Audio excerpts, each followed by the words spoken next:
Greetings, students. Thank you for joining us for our class sessions for Mission to Mars. The point of today's lesson? NASA needs you. That's right, NASA and Jet Propulsion Laboratory needs you, your energy, and ideas and enthusiasm.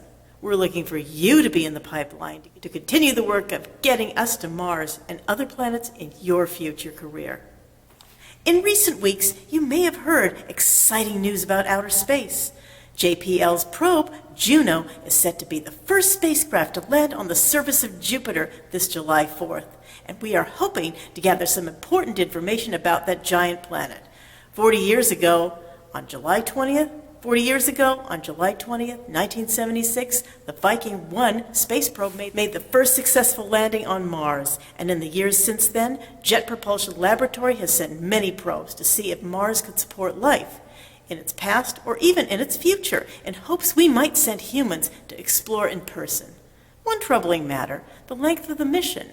50 years ago, a mission to Mars would have taken 2 years, but now is estimated to take only 6 months.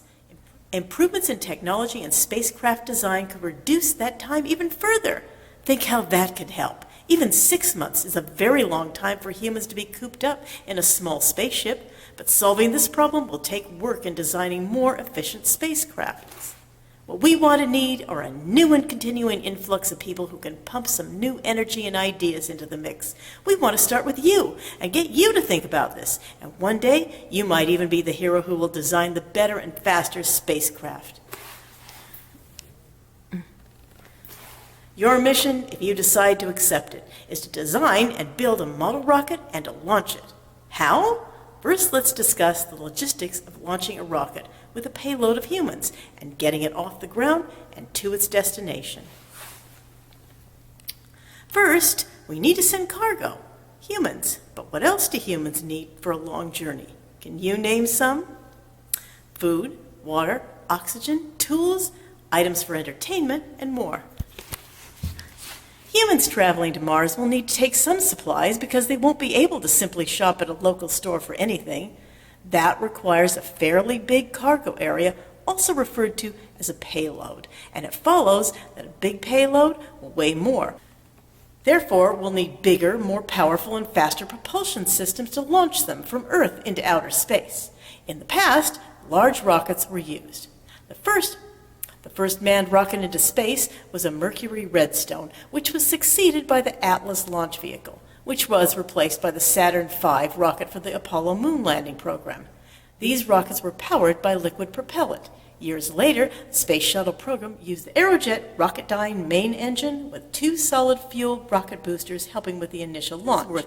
This is worth noting because solid rocket engines are used for some model rockets, although we won't be using them for today's models.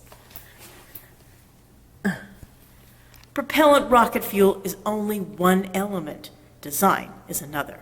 Aerospace engineers have worked to make designs sleeker, faster, and more efficient for airplanes and spacecraft. They have to understand the principles of lift plus thrust and overcoming resistance of wind and gravity.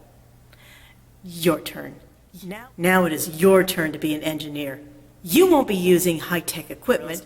Your raw materials will be more simple, but that is to allow you creativity and to get you to think outside of normal parameters.